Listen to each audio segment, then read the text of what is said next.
몇 주 전에 아이들 학교에서 참관 수업이 있었습니다. 그래서 아내가 아이들 학교를 방문해서 참관 수업에 참여를 하고 사진을 한 장 찍어서 저한테 보내줬어요. 그 사진이 뭐냐면 이제 저희 첫째가 6학년인데 학급 게시판에 있던 내용을 저한테 보내준 거였습니다. 그래서 그 내용을 보니까 아이들이 여러 가지 질문에 대답을 하는 이렇게 내용을 담았었는데, 이제 저희 첫째가 갖고 싶은 것이 무엇이냐라는 질문에 이렇게 대답을 썼더라고요. 지혜라고 썼더라고요. 대단한 건가요? 네, 제가 이제 그 사진을 보면서 속으로 이런 기도가 나오더라고요. 하나님, 저희 아들에게 지혜를 주시고 그리고 지혜 저도 갖고 싶어요라고 기도를 하게 됐는데요. 네, 지혜가 무엇일까요? 지혜가 성경 안에도 지혜를 다룬 말씀들이 되게 참 많습니다. 그래서 구약에서는 잠언, 전도서, 또 욥기, 신약에서는 야고보서, 그래서 지혜 문학이라고 하는데, 그 지혜 문학을 살펴보다 보면 지혜가 다양하게 이야기를 돼요. 잠언에서 이야기하는 것들과 전도서가, 욥기가 말하는 지혜가 다 다른 것처럼 느껴져요. 물론 한 큰 맥락 속에서 하나가 되기는 하겠지만, 그래서 참 지혜라는 것들을 한 문장으로 정의를 내리기가 참 어렵다라는 생각을 해보게 됩니다. 그래서 오늘은 특별히 좀 잠언 말씀을 통해서 지혜를 좀 생각해 보고자 하는데요. 우리가 잘 아는 것처럼 잠언의 가장 큰 주제는 지혜입니다. 그래서 잠언에서 이야기하는 지혜를 이야기할 때 지혜의 근원은 어디에 있다고 이야기를 하나요? 하나님을 경외하는 것에 있다라는 이야기를 합니다. 그래서 우리가 지혜를 알아가기 위해서 제일 먼저 중요한 것은 무엇이냐면 하나님과의 올바른 관계 안에 있어야 돼요. 하나님과의 관계 안에서 지혜를 먼저 정의를 내려야 하는 것입니다. 이러한 관점에서 지혜를 생각해 보면 결국 지혜는 무엇이냐면 하나님과의 올바른 관계 안에서 우리가 하나님의 백성대로 백성답게 살아갈 수 있도록 인도해 주는 것이 지혜라는 것이죠. 그러니까 지혜가 우리가 출세하기 위한 도구로 사용하는 것이 아니라 우리가 하나님의 뜻 안에 머물고 하나님 뜻대로 살아가기 위해서 필요한 것이 지혜라는 것을 알 수 있습니다.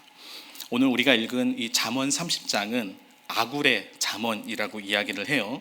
특별히 오늘 아굴의 기도가 나오는데 이 아굴의 기도는 잠언에서 나오는 유일한 기도 내용을 담고 있습니다. 아굴이 어떤 사람일까요? 아굴. 네, 조금 이름이 이상한 것처럼 느껴지는데 아굴이 어떤 사람인지에 대해서는 성경에서는 정확하게 정보를 제공해주고 있지는 않습니다. 여기에는 그래서 다양한 해석이 존재를 해요. 전통적인 유대교 해석에는 아굴이 이 솔로몬의 별명이다라고 하는 해석이 있기는 하지만 이것도 정확하지 않습니다. 또 아굴의 잠언이다 할 때 그 잠언이라는 단어가 마사라는 히브리어 마사라는 단어를 쓰고 있는데 어떤 학자들은 이 마사라는 것이 잠언이라는 뜻이 아니라 이 아라비아 북서 지역에 있는 종족의 이름이다라고 하면서 아굴은 이방인이었다라고 이야기를 하기도 해요. 즉 아굴이 유대인인지 이방인인지 잘 몰라요. 아굴의 출신이 어디인지 잘 모릅니다. 또한 1절에 보면 이디엘과 곧 이디엘과 우갈에게 이른 것이라고 말씀을 하는데 이 무슨 말씀인지 이해되시나요? 이디엘과 이디엘에게 우갈에게 이른 것. 여기에도 그래서 학자들마다 다양한 해석이 등장합니다.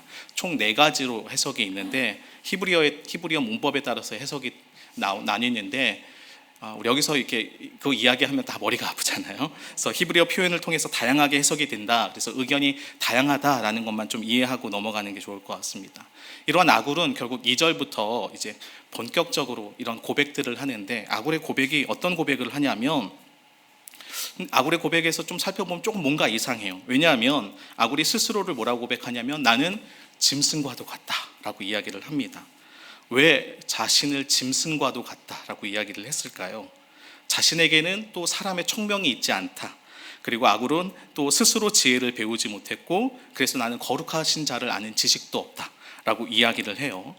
여러분 잠언의 가장 큰 주제는 지혜입니다. 그래서 잠언 전체에서 이야기하는 것들이 이 지혜에 대해서 쭉 이야기를 하고 있는데 아굴이 자신이 지혜가 없다. 나는 짐승 같다라고 하는 고백은 좀 잠언의 맥락 속에서 조금 받아들이기가 좀 어렵습니다. 도대체 왜 아굴은 이러한 고백을 지금 하고 있는 것일까요? 저는 이제 운전을 하면서 제일 어려운 코스가 뭐냐면 회전교차로예요. 회전교차로만 만나면 이제 제가 긴장을 합니다. 왜냐하면 제가 가족들과 운전을 하다 회전교차로에서 빠져야 될 때를 못 빠지고 엉뚱한 데 빠질 때가 몇 번이나 있었기 때문에 아이들도 제가 회전교차로에 들었으면 이제 긴장을 하기 시작해요. 저희 아내도 이제 막 내비게이션을 보고, 저도 분명 내비게이션을 봤거든요. 근데 꼭 이제 엉뚱한 데로 들어갈 때가 많아서 이제 회전교차로에 가면 긴장을 하는데, 얼마 전에도 회전교차로에 들어갔다가 엉뚱한 곳으로 나갔어요. 그러면서 이제 스스로 여기 왜 이렇게 바보 같냐, 분명히 나는 여기인 것 같은데, 스스로 막 자책할 때가 있었는데요. 아굴도 저처럼 이렇게 실수를 해서 스스로 자책하면서 나는 짐승과 같아, 나는 지혜가 없어, 이렇게 지금 이야기하는 것일까요? 아니면 정말로 그가 고백한 것처럼 지혜를 배운 적이 없어서 나는 어리석다라고 고백을 하는 걸까요? 그런데 4절부터는 갑자기 내용이 급반전합니다. 스스로 자책하는 것과 같은 아굴의 모습이 이제는 내용이 급반전해서 어떻게 하냐면, 상대방을 향해서, 어떤 누군가 타인을 향해서 너는 알고 있냐, 너는 아니냐라는 질문을 던지기 시작해요. 그래서 그 질문이 어떤 질문입니까? 먼저는 하늘에 올라갔다가 내려온 자가 누구인지, 바람을 그 장중에 모은 자가 누구인지, 물을 옷에 싼 자가 누구인지, 땅의 모든 끝을 정한 자가 누구인지 너는 아냐? 라고 묻습니다. 여러분, 이 질문들 속에서 등장하는 이 질문들 속에서 공통점이 뭘까요? 하늘, 땅, 바람, 물이라는 피조세계가 등장한다는 것입니다. 즉, 아굴은 인간의 지혜로는 헤아릴 수 없는 이 피조세계의 이야기를 꺼내면서 온 세상을 통치하고 경영하는 사람이 바로 누구냐라는 질문을 던지고 있어요. 이어서 아굴은 이렇게 온 세상을 경영하고 통치하시는 분의 이름이 무엇인지, 그의 아들의 이름이 무엇인지 너는 알고 있냐라는 또 질문을 던집니다. 아굴의 질문이 우리에게 왔으면 우리는 이해가 가죠. 온 세상을 경영하고 통치하는 분은 하나님이시다라는 대답을 할 텐데, 그런데 사실 아굴의 질문은 지금 하나님이라는 대답을 얻고자 하는 의도가 아니었어요. 답이 이미 정해져 있음에도 불구하고 답이 정해져 있는 이 질문을 아굴이 의도적으로 하고 있다는 것입니다. 아굴이 왜 이렇게 질문을 던지고 있을까요?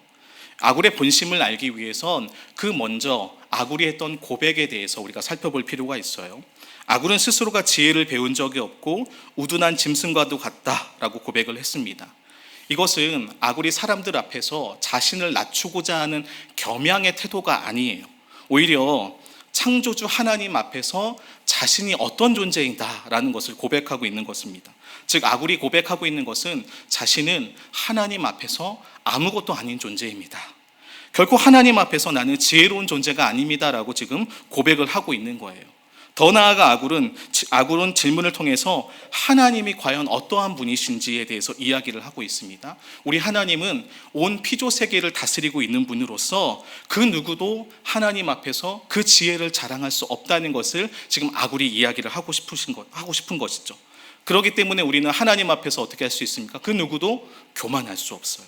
결국 아굴이 말하는 것은 참된 지혜는 창조주 하나님께 있고 하나님으로부터 주어진다라는 것을 지금 이야기를 하고 있습니다. 그러면서 아굴은 5절부터 그 하나님이 어떠한 분이신지 소개를 하고 있어요. 먼저 아굴이 고백하는 것이 무엇입니까? 하나님의 말씀은 다 순전하다라고 고백을 해요. 여기서 순전하다는 것은 용광로에서 금속물을 재련했을 때의 상태를 이야기를 합니다. 곧 하나님의 말씀은 순결하죠. 순결하다는 것은 무엇입니까? 흠이 없고 그 자체로 완전하다는 것을 이야기하고 있어요. 그래서 아굴이 조언하는 것이 무엇이냐면, 그 하나님의 말씀, 순결하고 흠 없고 완전한 하나님 말씀 앞에 너는 무엇이나 아무것도 더해서는 안 된다라고 이야기를 해요. 하나님의 말씀에 만약 우리의 생각이나 우리의 판단을 더하게 되면 그는 어떤 사람이라고 이야기하냐면 거짓말쟁이다 라고 이야기를 하면서 그는 반드시 하나님의 책망을 받을 것이다 라고 이야기를 하는 것이죠. 그러나 하나님의 말씀을 존중하고 순종하면 어떻게 된다고 이야기를 하고 있습니까? 아굴은 이어서 하나님을 의지하는 자의 방패가 되어주신다라고 이야기를 하고 있어요. 우리의 삶 속에서 어려움이 있지만 그 어려움 속에서도 하나님을 의지하면 하나님이 그의 삶을 붙드시고 지켜주시고 인도하신다라는 이야기를 하는 거죠. 이처럼 아굴은요, 우리가 하나님 말씀 앞에서 우리의 생각을 내려놓고 어떠한 순간에도 하나님만을 의지해야 한다라는 것들을 지금 우리에게 알려주고 있는 것입니다. 7절부터는 이제 본격적으로 아굴의 기도가 시작이 됩니다. 여러분, 기도는 하나님 앞에서 아굴이 자신은 아무것도 아닌 존재입니다 라고 했던 그의 고백을 일깨우고, 또 하나님 말씀 앞에서 겸손히 순종하고 의지하라는 그의 조언을 되새기게 되는 것이죠. 그래서 여러분, 기도는요, 가장 겸손하고도 지혜로운 태도입니다. 그렇게 아굴은 이렇게 가장 겸손하고 지혜로운 이 기도를 두 가지를 하나님께 간구를 하는데요. 첫 번째 간구가 무엇입니까? 자신에게서 헛된 것과 거짓말을 멀리 해달라라고 고백을 해요. 여러분, 왜 헛된 것과 거짓말을 멀리 해달라고 기도를 했을까요? 아굴의 고백처럼 하나님의 말씀은 순결하기 때문입니다. 우리가 그 말씀에 무언가를 더하지 않고 순종하면 우리의 방패되어 주시는 하나님께서 우리의 삶을 인도해 주신다고 고백을 했죠. 그런데 정직하게 우리의 삶은 어떤가요? 네. 말씀 앞에 겸손히 우리 자신을 내려놓고 그 뜻에 순종하며 살아가고 계신가요? 정직하게 우리는 그렇지 못할 때가 더 많죠.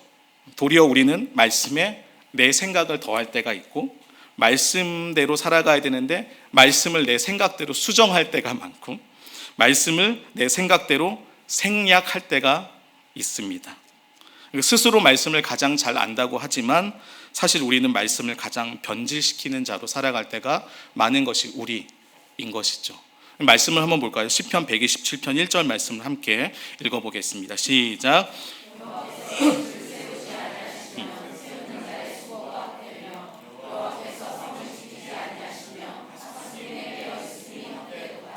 아굴은 자신에게서 헛된 것과 거짓말을 멀리해달라고 했는데, 여기서 헛되다는 표현이 히브리어로는 샤브인데, 그 샤브가 동일하게 사용된 구절이 바로 시편 127편 1절, 우리가 너무나 잘 아는 말씀이죠.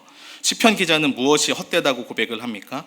우리가 아무리 집을 세운다고 할지라도, 우리가 아무리 성을 지킨다고 할지라도 그 모든 일에 하나님께서 도우시지 않으면 모든 것이 헛되다라고 이야기를 하고 있어요. 우리가 스스로를 지혜롭게 여기고 스스로의 힘을 길러서 삶을 개척한다고 할지라도 결국 우리 삶을 주관하시는 분이 누구시라고 고백을 합니까? 하나님이시라고 고백을 하고 있는 거예요. 즉, 아굴의 기도는요, 참된 지혜는 우리의 생각과 우리의 판단을 내려놓고 먼저 하나님 중심의 삶, 그분의 뜻을 우선으로 삼는 삶이 가장 지혜로운 삶이다라는 것을 우리에게 가르쳐주고 있습니다. 그런데 원수는 이렇게 우리가 하나님 말씀대로 살아가야 하는데, 거짓의 아비인 마귀는 우리가 우리의 생각대로 살아가도록 자꾸 우리를 유혹하고 시험하는 것이죠. 그래서 우리의 판단대로 말씀에 무언가를 더하거나 빼거나 생략하거나 수정하게 만들도록 합니다. 그래서 어떻게 우리 많이 고백들을 하나요?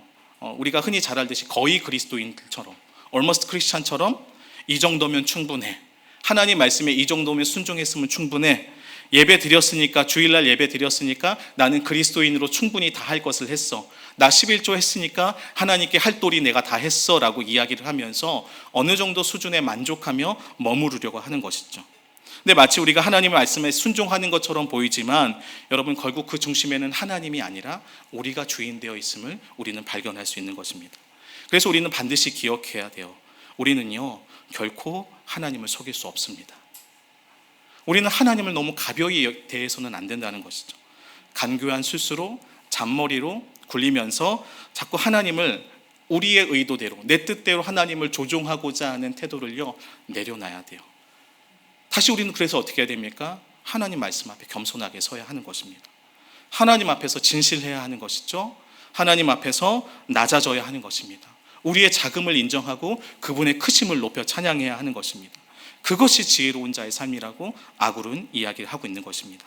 두 번째로 아굴은요, 어떤 기도를 드리나요? 자신을 가난하게도 마시고 부하게도 마시고 오직 필요한 양식을 주시기를 간구합니다. 아굴은 지금 왜 이러한 기도를 드렸을까요? 이렇게 고백하죠. 혹여나 자신이 배불러서 하나님을 모른다고 부인할까 봐 두려웠고, 다른 한편으로는 가난해서 다른 사람의 물건을 도둑질해서 하나님의 이름을 욕되게 만들까 봐 두렵기 때문에 나를 가난하게도 마시고 부하게도 마시고 이렇게 기도를 합니다. 이 기도는 신약에 넘어오면 예수님이 가르쳐 주신 기도랑 맞닿아 있어요. 예수님 우리에게 뭘 구하라고 하셨나요? 일용할 양식을 구하라고 우리에게 가르쳐 주셨잖아요.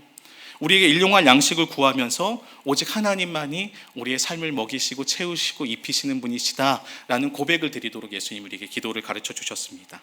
그런데 우리 말씀을 보겠습니다. 요한복음 3장 30절입니다. 요한복음 3장 30절 읽을까요? 그는 흥하여야겠고 나는 쇠하여야 하리라. 네. 세례 요한이 많은 사람에게 광야에서 세례를 베풀고 있을 때 많은 사람이 세례 요한에게 세례를 받았지만 예수님이 사역을 시작하신 후에는 많은 사람들이 예수님께 향했습니다. 그래서 위기의식을 느낀 세례 요한의 제자들이 이 사실을 알렸을 때 세례 요한이 이 고백을 한 거예요. 나는 그리스도가 아니야. 나는 그분을 증언하는 사람이지 나는 그리스도가 아니야 라고 하면서 우리가 지금 읽었던 말씀처럼 그는 흥하여야 하겠고 나는 쇠하여야겠다 라는 고백을 합니다. 참 멋진 고백을 하죠. 우리도 이러한 고백을 드리기를 원합니다. 그런데 여러분 진짜 이러한 고백대로 살아가는지 한번 점검해 보실 필요가 있어요. 그는 흥하여야겠고 나는 쇠하여야겠다 하지만 정직하게 제 안에는 어떤 마음이 있는 줄 아세요? 그는 흥하여야겠고 나도 흥하여야겠다라는 마음이 우리 안에 있어요. 그러지 않으신가요? 예수님이 영광을 받으시는 거 우리 삶의 목적이어서 그분께 모든 영광을 돌리지만 나도 그 영광 맛보면서 나도 그 영광 좀 누리고 싶다라는 마음이 우리 안에 존재하고 있지는 않은지 잘 생각해 봐야 합니다. 아굴은 부하게도 하지 마시고 가난하게도 하지 마시길 간구했어요. 그래서 우리는 당연하게 이 기도를 드릴 수 있어요. 나를 가난하게 하지 마세요. 나를 가난한 삶으로 이끌어주지 마세요 라고 우리는 당연하게 기도를 해요. 그런데 여러분 부하게도 부자로 살아가지 않도록 하나님 나를 도와주세요 라고 정직하게 기도를 하십니까? 차마 그 기도가 입에서 잘 나오지 않을 때가 많아요. 왜냐하면 우리 안에는 누구든지 부를 누리고 싶은 마음이 있기 때문이죠. 나도 좋은 집에 살고 싶고 나도 좋은 차를 타고 싶고 나도 좋은 것들 많이 누리고 싶은 마음이 우리 안에 다 있기 때문입니다. 아니 어쩌면 우리들 안에는요 우리가 이미 좋은 것들을 누리고 있음에도 불구하고 더 좋은 것을 누리고자 하는 그런 욕망이 살아 숨쉬고 있기 때문에 이런 기도를 잘 하지 못할 때가 많아요. 우리 안에 있는 욕망들이 이루어지길 대놓고 기도하지는 못하고 신앙의 양심 때문에 은근히 마음으로 갈구하며 살아가는 것이 우리의 모습은 아닌지 정직하게 우리 자신을 돌아봐야 하는 것이죠. 잠언 30장 15절 말씀에는 거머리에게 두 딸이 있다고 이야기합니다. 근데 그 두 딸의 특징이 있는데 무엇이냐면 족한 줄을 알지 못하고 계속해서 다오라고 외칩니다. 우리는 거머리의 두 딸처럼 계속해서 하나님께 나의 필요한 것을 요구하고 달라고 하죠. 근데 물론 이런 기도 필요해요. 그런데 우리는 더 나아가서 어떤 기도를 합니까? 더 달라고. 필요한 것이 채워졌음에도 불구하고 아니요, 나 옆에 쟁겨두고 사고 싶어요. 더 많이 누리고 싶어요. 더 주세요 라고 하면서 살아갑니다.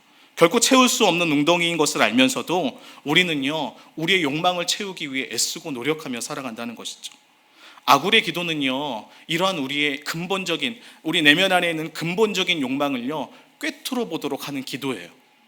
너희 내면 안에 과연 어떤 것을 추구하고 있는가에 대한 질문을 던지게 하고요. 더 나아가 이 기도는 어떤 의미가 있을까요? 우리가 그 욕망대로 살아가지 않도록 우리를 제어해주는, 그래서 우리가 올바른 하나님과의 관계 안에서 하나님이 정말 원하시는 삶, 일용할 양식을 구하며 하나님께서 우리의 삶을 입히시고 먹이시고 채우신다는 그 고백의 삶을 우리 삶의 현장에서도 실제로 이루어낼 수 있도록 인도해 주는 기도가 바로 아굴의 기도라는 것이죠.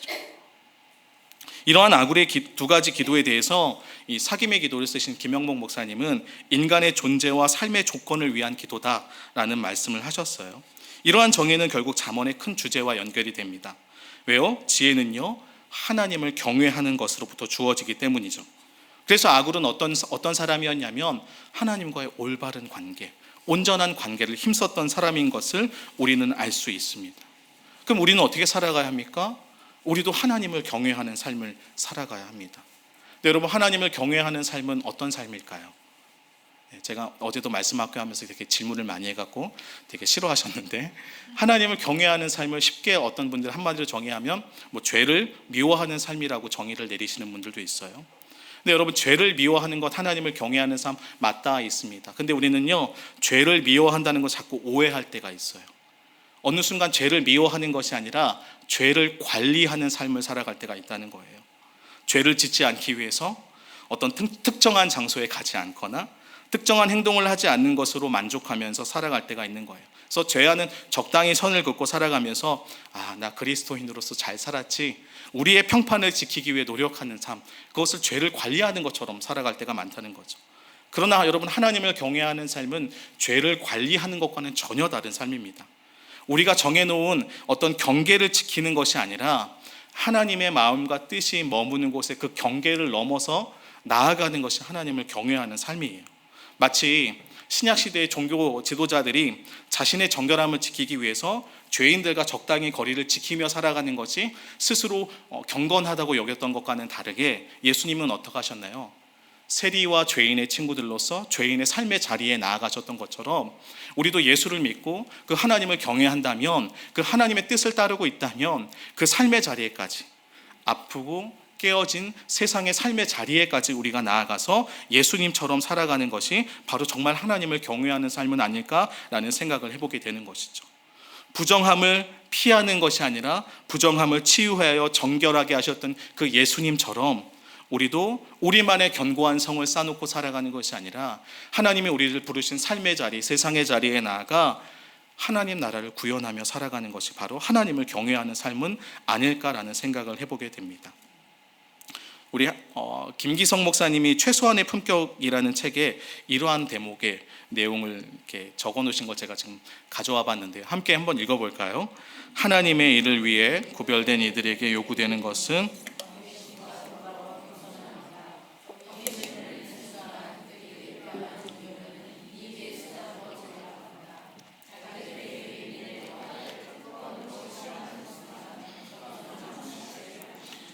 네, 목사님이 말씀하신 것처럼 지혜는 하나님을 경외하는 것으로부터 나오고 지혜는 하나님의 백성으로서 하나님의 백성답게 살아가게 하는데요. 결국 지혜를 구하는 우리에게 필요한 것은 이러한 경외심과 겸손함이 아닐까라는 생각을 해보게 됩니다.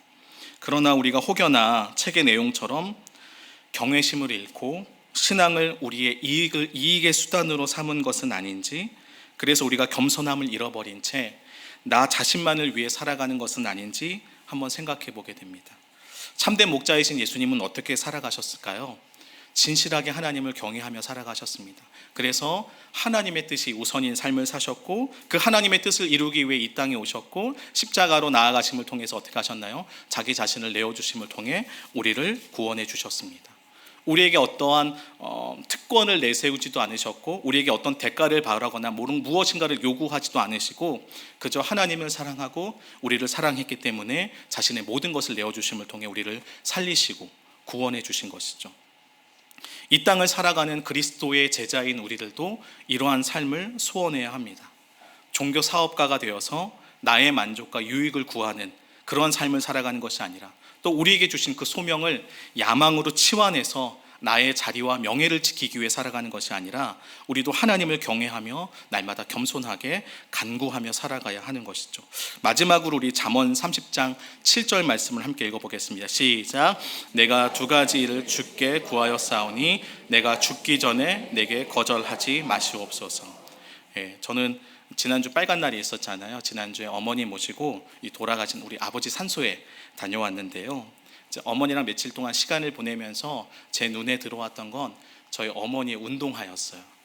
운동화를 보는데 운동화 오른쪽이 이렇게 한쪽이 뒤에가 많이 달아있는 거예요. 왼쪽보다 심하게 달아있는 거예요. 그래서 왜 이렇게 한쪽이 달았지라고 보니까 저희 어머니가 좀 이제 연세가 드시면서 다리가 좀 불편하시기 시작하셨는데 다리가 불편하니까 한쪽을 이렇게 끌고 다니다 보니까 이쪽만 오른쪽만 이렇게 많이 달았던 거죠.